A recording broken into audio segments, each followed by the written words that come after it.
This week I'd like to share Habit 2, Secret 3 from What Self-Made Millionaires Do That Most People Don't by Ann Marie Sabath. Habit 2 is they know they have to believe it to see it, and Secret 3 is for creating your own success, find your passion. Do you spend your working day doing what you love or dreading it? If you love what you do and are good at it, then you have found your passion. If you're trying to figure it out, this is an important secret for you. Let me give you my passion. I love telling people what to do. I don't mean bossing them around. I mean guiding them to be successful. That's why I began my 31-year-old corporate training business to train young professionals how to climb the slippery ladder of success. Your turn. Let's find your passion. What do you like to do or read about in your spare time? Do you like to exercise, travel, or write? Or perhaps you enjoy watching those real estate fixer-upper shows. I love antique hunting or traveling. The first step to finding your passion is to figure out what you enjoy doing so much that hours pass without you even realizing it. Once you have figured that out, you will have found your passion. Many people are bogged down with doing what they don't like. Besides being miserable, they make everyone else's life around them unpleasant. Does that describe you? Let me tell you about Alan S., the first self-made millionaire who you will meet in this book. Although he may not have known it immediately, Alan found his passion on his 9th birthday when his parents bought him a violin. At first, Alan practiced like most kids who take lessons 30 minutes a day. After a few years, he did not have to be told to practice. In fact, he enjoyed playing the violin so much that he chose to practice an hour a day and eventually 4 hours a day. Now, if that is not finding your passion, what is? When it was time to choose a course of study, Alan's mom urged him to study medicine or law. Not on Alan's list. He went against his mother's wishes and applied to the Juilliard School of Music. During his time at Juilliard, Alan met a master violinist who asked to hear him play. The professional violinist told Alan that he played well, however he should choose another profession, because being a musician was a difficult career path. Luckily, Alan's gut and passion for playing the violin reigned supreme. He continued to practice 4 hours a day. He even auditioned for a position with a world-renowned symphony or orchestra and was not selected. Rejection did not discourage Alan from following his passion.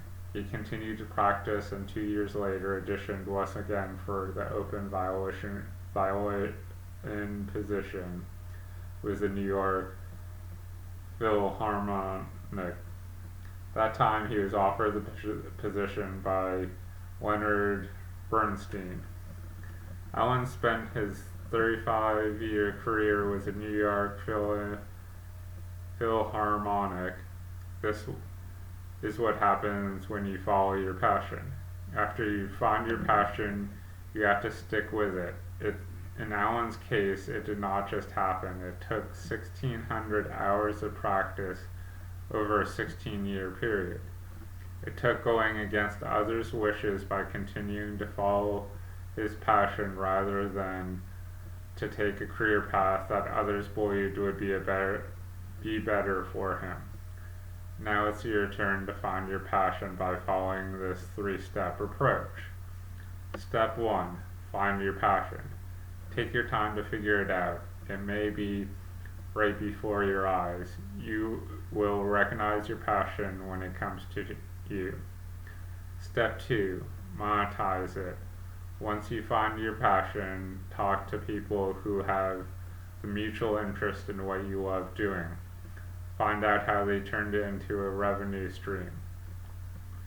This will help you figure out what it's going to take to build an enterprise around your identified passion. Step 3, stay the course, or stay on course. Avoid getting discouraged when naysayers tell you that you are wasting your time. Instead, follow your passion, follow your burning passion, and overcome obstacles along the way. Action step. Figure out what you love doing that you can monetize.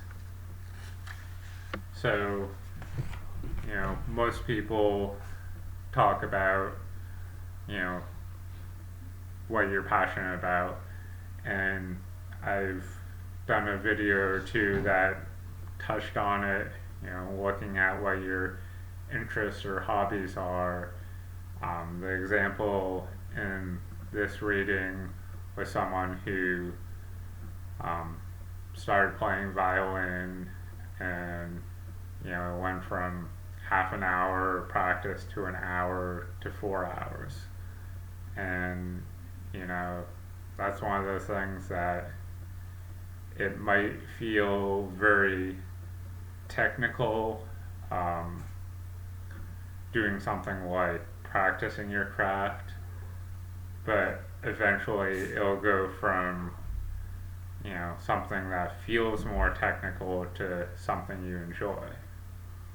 Or in some people's cases, you might just enjoy it from the get-go, and it goes from just being interested to learning more about your hobby.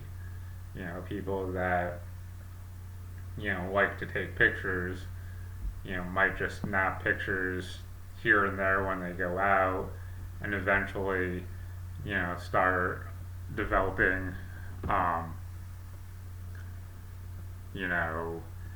how to deal with lighting, or shadow, and different aspects of pictures, and editing, and all the related skills that might go into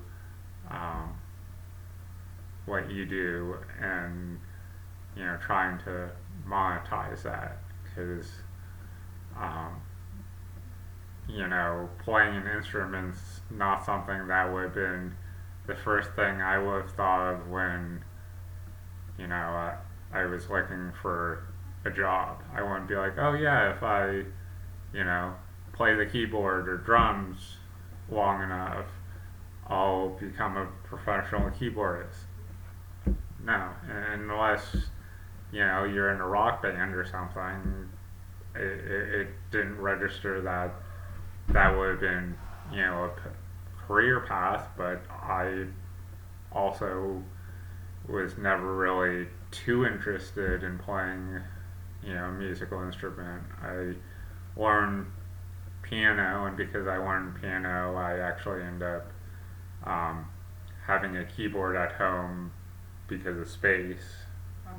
Didn't have space for a grand piano at home when I was a kid, but it wasn't what I was passionate about. And certainly a lot of people end up at dead-end jobs because they don't take enough time to consider what they're passionate about. And if they think about it, they probably think they can't make money off doing it, because they're not passionate enough to figure it out, or they haven't talked to people that do what they do to, kind of get ideas to, get encouragement and go after their dream, So, I would consider looking at your interests, talking to people who do what you're interested in doing, and maybe you'll come up with something out of left field that you never would have thought of that you could turn into a job.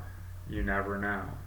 So um, hopefully you found some value in this. What self-made millionaires do that most people don't. 52 ways to create your own success. So I'm doing one a week. So check in once a week for another installment of this, and maybe consider subscribing and hitting the bell notification so you can see when I upload other videos talking about different topics or from other books. Thanks, and have a good day.